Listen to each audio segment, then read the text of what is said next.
અને એ જ રોટલો ટૂંકા સમયમાં છે રણુજા સુધી પહોંચ્યો. અને એકાદ બે બીજું પછી જે રણુજામાં બીજ ભરવા માટે લોકો આવે છે એના માટે તો સારી સગવડતા ઊભી થઈ જશે. અને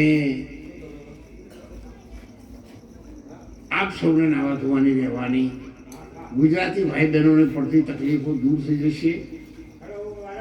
અને આપણા આશ્રમમાં બધું ફ્રી ઓફ સેવા આપવામાં આવે છે.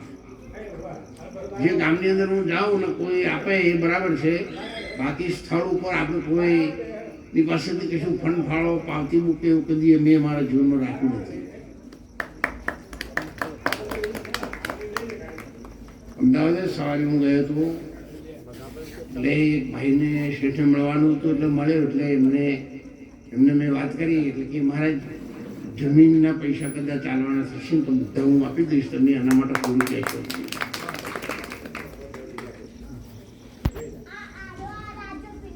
એટલે લાખો કરોડો રૂપિયાની સંસ્થા આપણે તો ઊભી કરવા જઈ રહ્યા છીએ. અને દેશી ભાષામાં કહું ના બોલો, રાજપૂત શ્રી ભીખાજી હજુજીભાઈ તરફથી પણ 500 રૂપિયા ધન્ય હું દરબાર સાહેબની જય. અમારે દશરથસિંહજી એ તો છોકરો થોડો અમારા પરિચયમાં પણ છે અને એમને પણ 500 રૂપિયા આપ્યા છે. ખૂબ ધન્યવાદ એને બંને.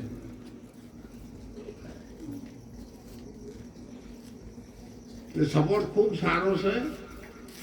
દરેક ગુજરાતી ભાઈ બહેન દીકરીઓ દરેક ગામની અંદરથી કોઈ બીજમાં આવે, કોઈ ભાદરવા મહિનામાં આવે, લોકો 5 વર્ષથી ઉઘરાણી કરતા હતા. એ મારા તમારા ઉપર 18 સમાજને વિશ્વાસ છે, તમે કરશો તો થઈ જશે. એટલે સંસ્થા બહુ સારી આપણે બનાવવા જઈ રહ્યા છીએ. લેટેસ્ટ એસી રૂમોવાળી વ્યવસ્થા કરવાની છે. એટલે અને આવું મોટું કામ છે ને, બકરો તો બોઘણ ના ભરવો.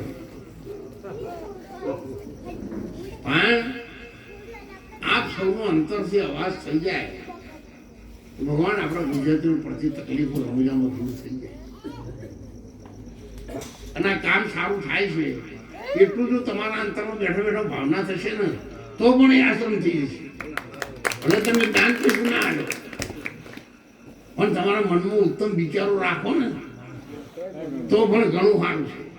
અને એના કરતા ઘણું સારું એ કે કોઈ આલતું હોય એને દાડીને સમજાવીને બેહાયું ના દેજો. એટલે પછી તો ઘણા આલે છે આપણે આલી શું કરવાનું. એની એટલી કૃપા કરજો તો તમે મોટામાં મોટું ધન તમે આલ્યું એમ માનજો. આપણે બધા રહીએ એ કામ કરીએ. સાથે ભાઈઓને બહેનોને દીકરીઓને મારી વિનંતી છે કે આપણે ભારતની સંસ્કૃતિ છે, આપણો ભારત